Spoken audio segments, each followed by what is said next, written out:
መልካም እንግዲህ ወደ ቀጣዩ ጥያቄያችን ለፍ። እሺ እነዚህ ነገሮች አሟልቷል ኢየሱስ ክርስቶስ ብለን ካልን ደግሞ ለኛ ቤዛ ሆኖልናል ወይ ብለን እናነሳለን። በዛው ማብራራት እስኪ ቤዛ የሆነበትን ምክንያትም አንድ ላይ እስኪ ለማብራራት ሞክር። ማለት አሁን አሟልቷል ብለናል፣ ከሌሎቹ አነስተናል፣ ከሃይማኖት አባቶች ከቀደሙት ጻድቃን ሰማዕታትም ከመላእክትም አነስተናል። ከነዚህ ሁሉ ግን ኢየሱስ ቤዛ እንደሆነ አይተናል። ቤዛ ከሆነ ደግሞ ለኛ ለእያንዳንዳችን ቤዛ ሆኖልናል ወይ? ቤዛ የሆነበት ምክንያት ምንድነው? እስኪ መጀመሪያ ቤዛ የሆነበትና አሁን ቅድም ስነግርህ ምናልባት ያላስታወስከኝ ነገር ካልሆነ እንጂ አንዱ ስለ ሁሉ ሞተ እያልኩ ነበር። ራሱንም ስለ ሁሉ ቤዛ ሰጠ እያልኩ ነበር። ስለ ሁላችን ራሱን አሳልፎ ሰጠ እያልኩ ነበር። ስለዚህ ኢየሱስ ክርስቶስ እሰጣለሁ እንዳለ ደግሞ እንዲሁ ራሱን አሳልፎ ሰጠ ብለን ፓስት የነበረውን ቀድሞ የነበረውን ደግሞ ፋንክሽናል ተግባራዊ የሆነውን ነገር ደግሞ አይተናል። ስለዚህ ኢየሱስ ክርስቶስ አሳልፎ ሰጥቷል። ኢየሱስ ክርስቶስ ቤዛ የማያስፈልገው ሰው ስለሌለ ለሁሉ ራሱ ምን አድርጓል? ቤዛ አድርጓል። ቤዛ የማያስፈልገው ሰው የለም። ስለዚህ ለሁሉም ቤዛ ስለሚያስፈልግ ሳያዳላ ለግሪካዊ፣ ለአይሁዳዊ፣ ለነጭ ምናምን የሚባል ለሴት ለወንድ ሳይባል ለሁሉ ምን አድርጓል? ለአዳም ዘር ሁሉ ቤዛ አድርጎ ራሱን ሰጥቷል። አሁን የሚጠበቅ ሳይሆን የቤዛነት ጉዳይ የተደረገ የተፈጸመ ጉዳይ ነው። ምክንያቱም ምን አለ ብለናል? ተፈጸመ አለ አይደል? ምን ነው ነፍሱን ማዘን ብሎ ምን አለ? ተፈጸመ አለ ነው። ተፈጽሟል። የሚጠበቅ እንዲፈጸም የሚጠበቅ ጉዳይ ሳይሆን የተፈጸመ ሰው ሁሉ የተፈጸመበትን ምክንያት አውቆ ሊያምነው የሚገባም ነው እንጂ እንዲፈጸም የሚጠበቅ የለም። ስለዚህ ተፈጽሟል ነው። ስለመፈጸሙ ጥርጥር እንዳይገባ ገብቷል። ማንም ሰው አልተፈጸመም ብሎ እንትን የሚል ካለ በመጽሐፍ ቅዱሳዊ መረጃ ማሳየት ይቻላል። ተፈጽሟል 100% ማለት ነው። ፍጹም እንዲያውም ለአንተ ምንም ሳያስቀር ነው የፈጸመው። 99 ሰርቶ ለአንተ አንድ ሳይቀር 100% ነው የፈጸመው። ተፈጸመ ያለው በፈጸመበት ጉዳይ ላይ የሰው እገዛና የሆነ እርዳታ በማያስፈልግበት ልክ ማለት የተፈጸመ። አሁን እኛ ማወቅ ያለብን የተፈጸመበትን ምክንያት ነው። እሱ ነው። ምናልባት ቤዛ ስትሆን ወይም ደግሞ የሆነ ነገር ስታደርግ ምክንያት ይኖርሃል። በምን ምክንያት ቤዛ ሊሆን ይችላል? ጌታ ኢየሱስ ክርስቶስ ለምንድን ምክንያት ማለት በየትኛው ምክንያት ነው ቤዛ ሊሆንበት የቻለው? መስመር ቤዛ የሚለውን ቃል ቅድም ሳብራራለህ ምትክ፣ ለውጥ፣ ካሳ መሆኑ ብያለሁ። ያ ደግሞ የተወሰደውን ዋጋ በመክፈል ለመመለስ፣ ለራስ ለማድረግ፣ ለማስለቀቅ፣ ነፃ ለማውጣት ነው ብዬ ቅድም ነግሬ ነበር አለ። ሲጀምር ልድገመውና ቤዛ የሆነበት ምክንያት በጣም ሰፊ ነገር ማብራር ይቻላል። እኔ ግን አጠር አድርጌ 3-4 ነገር ላሳይ። ቤዛ የሆነበት ምክንያት ምንድነው ስንል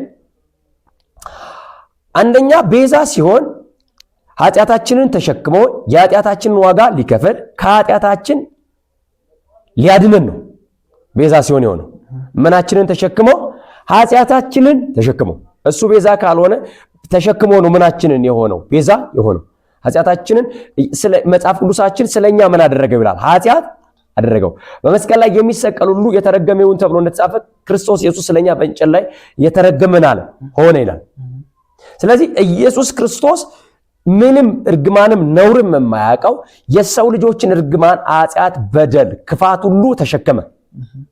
ስለዚህ ምናችንን ተሸክሞ ነው ቤዛ የሆነው? ኃጢአታችንን፣ በደላችንን ተሸክሞ። ምክንያቱም መጽሐፍ ቅዱስ የኛን መተላለፍ የኛን በደል ሁሉ በማን ላይ አኖረው ይላል? ኢሳይያስ መጽሐፍ ምዕራፍ 53 ላይ በእርሱ ላይ አኖረው ነው የሚለው። ስለዚህ አኖረው ሲል ቀደምት አያውቀውም ነበር። እኛ ላይ የነበረው ሁሉ እሱ ላይ ያስቀመጠው ተሸከመ ማለት ነው። ስለዚህ ኃጢአታችንን ተሸከመ። ለምን ተሸከመ? የኃጢአት ዋጋ መከፈል ስላለበት፣ ቤዛ መሆን ስላለበት። የኃጢአት ዋጋ ምን ነበር የሚለው ጥያቄ ምናልባት ብዙዎችን ግራ የሚያጋባ አይደለም። መጽሐፍ ቅዱስ ግልጽ አድርጎ ነው የሚነግረን። የኃጢአት ዋጋ ሞት ነው፣ ሌላ አይደለም። ሞታችንን ይሞት ዘንድ ነው። የኃጢአታችንን ዋጋ ምን ይል ዘንድ? ይከፍል ዘንድ፣ እኛ መክፈል ስለማንችል። በሶስተኛ ደረጃ የኃጢአታችንን ዋጋ ከፍሎ ከኃጢአታችን ምን ይለን? ከሚመጣብን ቅጣትና ኃጢአት ካመጣብን ነገር ነፃ ያወጣል። እውነት እሸት ሊያድነን። ስለዚህ ስንጠቅልለው ኃጢአታችን ተሸክሞ የኃጢአታችንን ዋጋ ሊከፍል ከኃጢአታችንና ኃጢአት ካመጣብን ሞት፣ ፍርሃት፣ የዲያብሎስ ተገዥነት ነፃ ሊያወጣን ቤዛ የሆነበት ምክንያት። ሲጨምር ሁለት ነገር ልጨምርልህ። እኛ መክፈል ስለማንችል መክፈል ስለማንችል የኛን ኃጢአት መክፈል ስለማንችል የኛን የኃጢአት ዋጋ እኛን ተክቶ ሊከፍል እኛ ስለማንችል መክፈል ስለማንችል።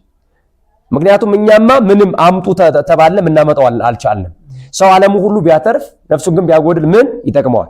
ስለ ነፍሱ ምን ቤዛ አለው ተባለ። እኛ ብንጠየቅ ምንም ልናቀርበው ምንችል ነገር ጠፋ፣ ስለ ኃጢአታችን ማለት ነው። ስለዚህ እኛ መክፈል ስለማንችል የኛን ኃጢአት ዋጋ እኛን ተክቶ ሊከፍል ቤዛ የሆነበት ምክንያት። ስለዚህ ኢየሱስ ክርስቶስ በመስቀል ላይ ያልተካው ዋጋ ያልከፈለለት ሰው የለም። እሺ ሊከፍል ካለ በኋላ እርሱ በከፈለው ደግሞ ዋጋ ከተከፈለ በኋላ በእርሱ የሚያምኑት የሚያገኙት ውጤት አለ ብዙ በጣም ግን ያጭር ነገር አለ። እርሱ በከፈለው ዋጋ እኛ የምናምነው ሁሉ እንፈወስ ዘንድ እንድን ዘንድ ነፃ እንወጣ ዘንድ ወደ ቀደመ ክብራችን እንመለስ ዘንድ ሊመልሰን የእግዚአብሔርን ቁጣ አብርዶ ምህረት ለኛ እንዲለቀቅልን ቤዛ የሆነበት ምክንያት ይሄ ነው። ግልጽ ነው የማወራ አጠርስ አረገው። ምክንያቱም በቆላስያስ ምዕራፍ 1 ከቁጥር 13 እስከ 14 ያለውን ስናነብ ይህን ቃል ይነግረናል። ምን ይላል? እርሱ ከጨለማ ስልጣን አዳነን ያድነን ዘንድ ብያለሁ። ቤዛነቱንም እርሱንም የኃጢአትን ስርየት ወዳገኘንበት ወደ ፍቅሩ ልጅ መንግስት አፈለሰን ይላል። ስለዚህ በዚህ ቃል መሰረት የኛን ኃጢአት ከፍሎ ነው ያፈለሰን ያሰለቀቀን ዋጋ ከፍሎ ከዛ ያድነን ዘንድ ወደ ፍቅሩ ልጅ መንግስት ወደ ቀደመ ህብረታችን ይመልሰን ዘንድ ቅድም የዘረዘርኩት ነገሮች እዚህ ቃል ውስጥ አሉ። ስለዚህ የተሰቀለበት ምክንያት ይሄ ነው። ሌላ በጣም ጨምርብት ላይ የሚጨምራቸው ነገሮች አሉ። መልካም ምናልባት ጊዜ አንፃር ያው ተመልካቾቹ ያው ጊዜያቸው ላለመውሰድ ያክል በደንብ እንዲብራራ ስለፈለኩ ነው ያሉት ማለት ወደ ቀጣይ ጥያቄዎች ልለፍ። እሺ ይህ ቤዛነት እስከ መቼ ያገለግላል? መጽሐፍ ቅዱስ ምን ይላል ከዚህ ጋር? ይህ ቤዛነት የሆነው እስከ መቼ ድረስ ያገለግላል? ያው የሚገርም ጥያቄ ነው የጠየቀኝ። በጣም ብዙ ሰው ሊያውቀው የሚገባ ሚስጥር እዚህ ውስጥ ነው ያለው። የሚገርም ይህ የኢየሱስ ክርስቶስ እንደ እግዚአብሔር ፍቃድ የቤዛነት መስፈርት አሟልቶ ይሆናል እንደተባለው ሆኖ ተፈጸመ ያለው ኢየሱስ ክርስቶስ ያደረገበት ምክንያት እንዳለ ደግሞ ይህ የኢየሱስ ክርስቶስ ቤዛነት እስከ መቼ ያገለግላል የሚል አይደለ?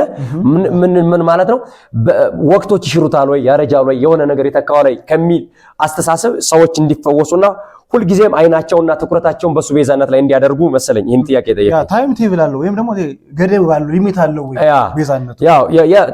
ትክክለኛ ነው። ምክንያቱም የብሉይ ኪዳኑ የቤዛነት የምትክ ስርዓት እንትን ብሏል፣ በሌላ ተተክቷል። አሁን ግን የኢየሱስ ክርስቶስ የሚተካ በሆነ ነገር የሚለወጥ ነው ወይ የሚል አስተሳሰብ እንዳይኖር ሰዎች ጥርት ያለ አመለካከት እንዲኖራቸው ነው የጠየቀኝ ይመስለኛል። ስለዚህ የጌታችን ኢየሱስ ክርስቶስ የቤዛነት አገልግሎት ቤዛ የሆነበት ይሄ ጉዳይ እስከ መቼ ያገለግላል ለሚለው ሁለት የመጽሐፍ ቅዱስ ክፍሎች እሰጣለሁ። ግን ሁለቱን የመጽሐፍ ቅዱስ ክፍሎች ሳስረዳ በአንድ ኮንሴፕት መሰረት አስረዳለሁ። አንድ ጊዜ የቀረበ ለሁል ጊዜ ወይም ለዘላለም ዕለት መደጋገም የማያስፈልገው ቤዛነት ነው። አንድ ጊዜ ምን ያለ የቀረበ ለሁል ጊዜ የሚሆን ወይም ለዘላለም የሚሆን ዕለት መቅረብ የማያስፈልገው አንድ ጊዜ ቀርቦ ሁል ጊዜ የሚሰራ ሁል ጊዜ ያው የሆነ ሁል ጊዜ ነፃ የሚያወጣ ዘላለማዊ ተቀባይነት ያለው መሆኑ ምክንያቱም ምትክ ስለሌለ ከዚህ በኋላ ሚተካ ስለሌለ አንድ ጊዜ ነው። ነገር ግን የሚያገለግለው የሁል ጊዜ ነው። የሚያገለግለው ለመቼ ነው?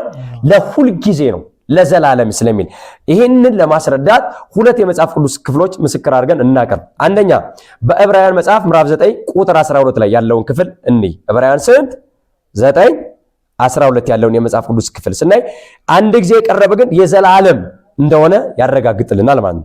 9:12 እንደዚህ ይላል። የእግዚአብሔር ስም የተባረከ ይሁን። ከቁጥር 11 ጀምሬ ባነበረ ደስ ይለኝ ነበር፣ ግን ጊዜ እንዳልወስድብህ እንጂ ላነበው እስኪ ፍቀድልኝ።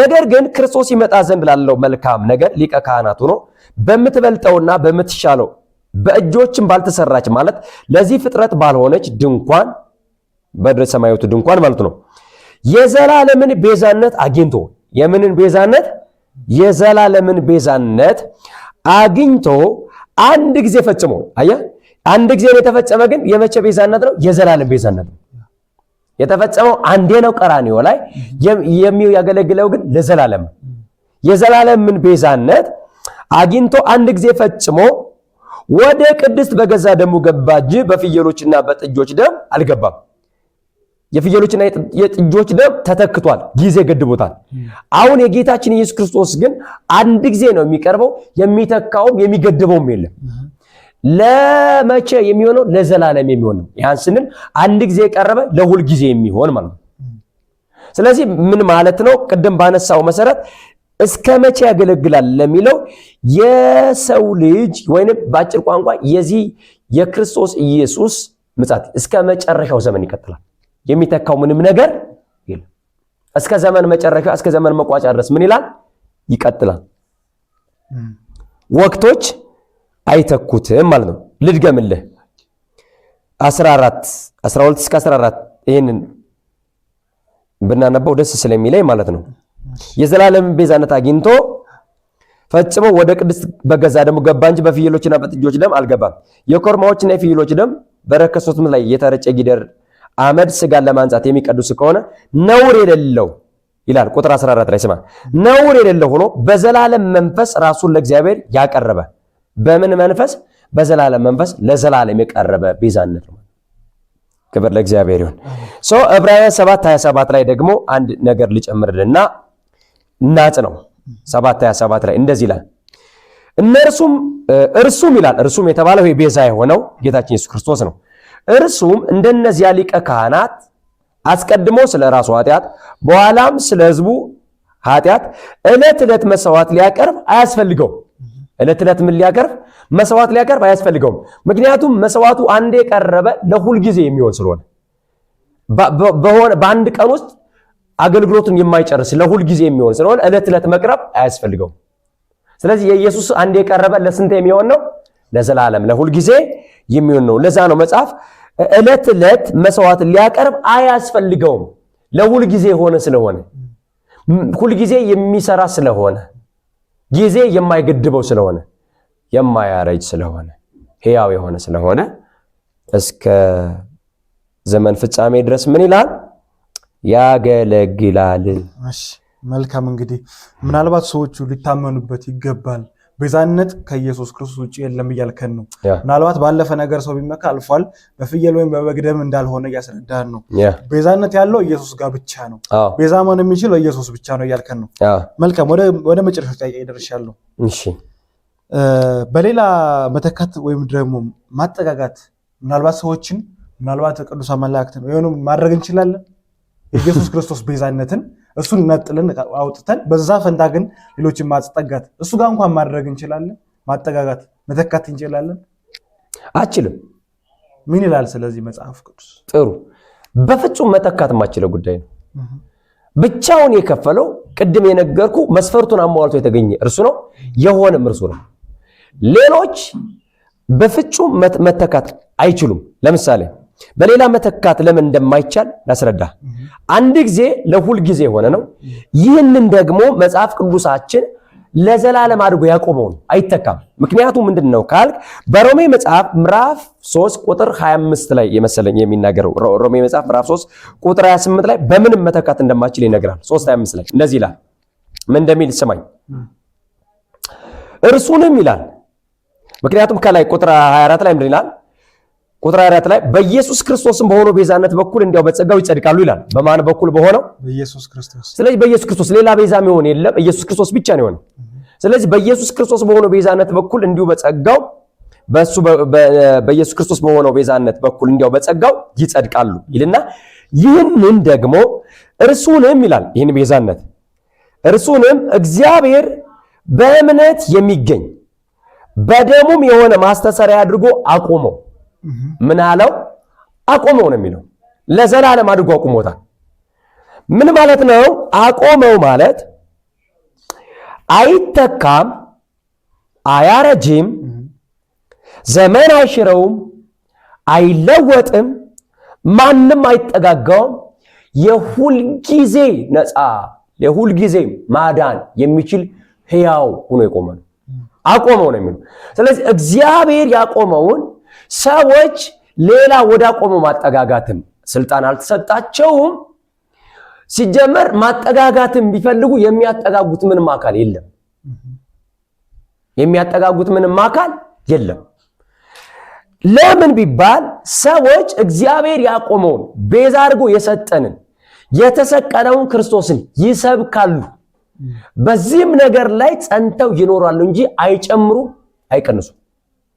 ከመላእክትም ወገን አምጥተው አያጠጋጉም፣ ከሰው ወገንም አምጥተው ምን አይሉ አይጠጋጉም። ብቸኛ ቤዛ የሆነውን መጽሐፍ እንደሚያወራው እኛ ግን የተሰቀለውን ክርስቶስ ምን እንላለን የሚለው እንሰብካለን።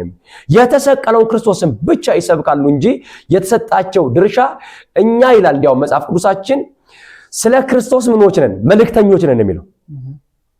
ከእግዚአብሔር ጋር ታረቁ ብለን ምን እንላለን? እንለምናለን። ትለምናለህ እንጂ በክርስቶስ ኢየሱስ በኩል ታረቁ ብለን ሌላ ቤዛ አምጥተ ማጠጋጋት አልችልም፣ አልተሰጠም። ስለዚህ ባልተሰጠ እግዚአብሔር ባልሾመ ነገር ላይ ነው እግዚአብሔር ያቆመውን ትተይ አጋንንት ምናልባት ያው የእግዚአብሔር እውነት ሕዝብ እንዳያቅ ዛሬም ጥንትም ተንኮለኛ ስለሆነ ያጋንንትን ትምህርት እያደመጡ አንዳንድ ሰዎች ሊያስተጉ ይችላሉ።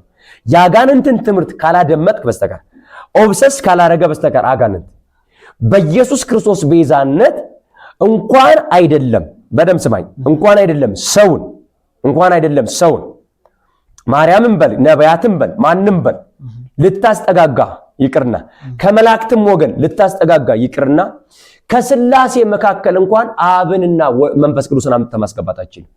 ምክንያት የቤዛነት ጉዳይ ቃል ሥጋ ሆኖ በተለየ አካሉ የፈጸመው የግል ግብሩ ነው። ቤዛነት የግል ምኑ ነው? ግብሩ ነው። ስለዚህ ቤዛነት በስላሴ መካከል እንኳን በግብር ሶስት ቢሆኑ የአብም የመንፈስ ቅዱስም ግብር ሳይሆን የማን ግብር ብቻ ነው? የወልድ ግብር ብቻ ነው። ስለዚህ ይህንን ግብር ምታጠጋጋው ከዚህ ግብር ምታካፈለው አንዳች አካል የለም። ለምሳሌ ስለወለደችው ተብሎ ይነገራል አይደለ? ቅድስት ድንግል ማርያም ስለወለደችው ቤዛ የሆነን ሥጋ ከርሷ ስለነሳ ተብሎ ይነገራል። ቤዛ የሆነን ኢየሱስ ነው አይኗ እያየ የተሰቀለው ሰለንችም። ስለዚህ ቤዛ የእርሷ ልጅ ነው ተብሎ ይሰበካል እንጂ ስለወለደችው ቤዛ ናት ብለ ቤዛዊት ዓለም ብለ እሷን መጥራት አችልም። ለምሳሌ በባህሪ ደረጃ ደግሞ በመለኮትነት ከአብ ጋር እኩል ነው። ከመንፈስ ቅዱስ ጋር ኢየሱስ ክርስቶስ ምንድነው? እኩል ነው። የባህሪ ልጁ ነው እንላለን። ነገር ግን የባህሪ ልጁ ቢሆን እንኳን የቤዛነትን ስራ በተለየ አካሉ ወልድ ስለፈጸመው አብ ቤዛ ነው እንላለን አንልም። ስለዚህ የቤዛነት ጉዳይ ከኢየሱስ ተላልፎ ወደ ሌላም አይወሰድም። ሌሎችንም ወደ ኢየሱስ አምጥተን አናስጠጋጋም። ብቻውን ኢየሱስ ክርስቶስ ቤዛ ነው። አሜን። የእርሱም ቤዛነት ደግሞ ማንም ቢጠጋጋው መሆን አይችልም። ለምን? የኢየሱስ ክርስቶስ ቤዛነት አይተካም። ማንም መተካትም አይችልም። አሟላት የሚችል የሚተካ የለም። አያረጅም፣ ዘመን አይሽረውም፣ ሁልጊዜ ሕያው ነው። የኢየሱስ ክርስቶስ ቤዛነት በአባቶቻችን አንደበት የተሰበከ የታመነ ዛሬም የሚሰበክ የሚታመን እስከ ዘመን ፍጻሜ ድረስ የሚቀጥል የማይሸቃቀጥበት ጥርት ያለ የኢየሱስ ክርስቶስ የተለየ ተግባሩ እግዚአብሔር ስም ይባረክ። ሊቀ ሊቃውንት ይባሉ በማስተዋል ቢያነቡ የኢየሱስን ግብር ወደ አብ ወደ መንፈስ ቅዱስ እንኳን አንወስድም፣ እንኳን ወደ ሰው ልናወርደው።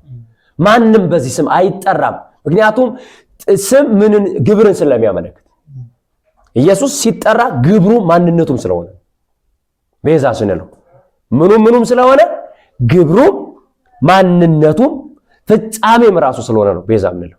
ስለዚህ ቤዛ ሁሉ ዓለም ኢየሱስ ክርስቶስ ብቻ ነው። አንዱ ስለ ሁሉ ሞተ እንደተባለ ስለ ሁሉ የሞተው ኢየሱስ ክርስቶስ ብቻ ነው።